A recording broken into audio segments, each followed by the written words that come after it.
서맹수 TV입니다. 금일은 5월 4일 목요일입니다. 50대보다 젊은이들이 대한민국의 오늘의 모습을 이해하고 있는 도가 큽니다. 그래서 저는 대한민국을 희망적으로 보고 있습니다. 다른 나라의 모습에서 우리의 미래를 유추해 봅시다. 베트남의 월남 전쟁 후 내부가 어떻게 달라졌는지를 확인하여 대한민국의 미래를 알 수 있을 것입니다. 결론적으로 말하면 베트남 거주자는 베트콩 지역으로 추방당했거나 제거당하였습니다. 키신저의 월남의 내부를 바라보는 것은 민족 자결주의가 강한 나라이니 단일 국가가 되더라도 중공과 같이 가지 않을 것이라는 앞날을 내다보고 1974년 휴전협정을 체결하였으나 75년 베트콩이 잉크도 마르기 전에 전쟁으로 공산화시켰습니다. 결론적으로 말하면 키신저는 판단은 절반은 맞고 절반은 틀립니다. 월남 내부가 부패하여 미국은 지속적으로 전비만을 대고 있으니 전쟁의 비극론이 고개를 들고 있어 이를 해결해야 할 과제가 발생하였기 때문에 키신저는 그렇게 하였습니다.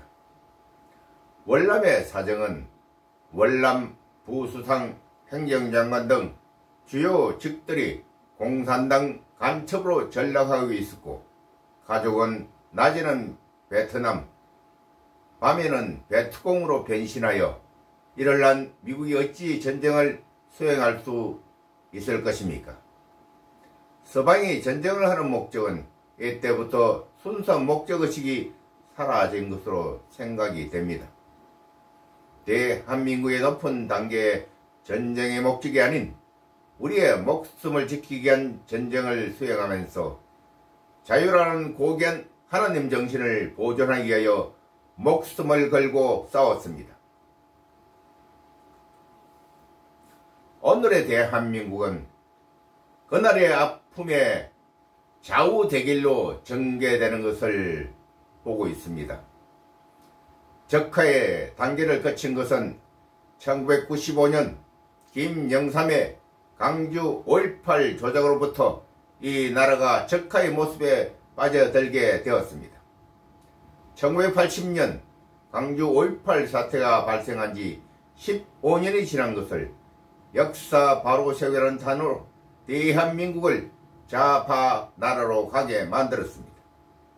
2023년 오늘 대한민국의 모습은 입법, 사법, 행정부와 노조 등의 대부분이 좌파로 변질된 것으로 확인이 됩니다. 대한민국 헌법으로 금지시킨 공산당의 행위가 벌어지는 곳이 대한민국이라면 이해할 수 있습니까? 자유 대한민국은 공산활동을 금지시킨 헌법 아래 있는 나라입니다. 그런데 헌법은 없고 자신들의 주장이 바로 헌법이 되는 나라 대한민국입니다. 필자는 사법부의 조작으로 벌금 입건을 맞은 바 있습니다. 필자는 국가의 이름으로 법 집행에 순응한 것은 법의 타당성을 떠나 국가 명령에 낮은 자세로 임한 것인 줄 알아야 합니다. 그러나 법 집행에 불복하여 위형죄로 그들을 고소하였습니다. 그러나 검찰에서는 수사할 마음이 없고 경찰의 수사를 떠넘기고 있습니다. 위정죄에 대한 수사 책임은 검찰이라는 사실을 모르고 있는 것 같습니다. 검찰은 위정죄를 증명할 수 있는 내용을 제시하였는데 왜 검찰은 사건을 기소하지 않는가 묻습니다. 검찰의 수사 결과에 의하여 고소자가 사기 위증으로 판명되면 고소자 즉 필자를 구속하세요. 당신들은 하나님의 역사심이 공산당을 곧 제거할 것이라 두려워해야 할 것입니다. 반드시 하늘에서 번개불로서 태워질 것을 도로 하셔야 할 것입니다.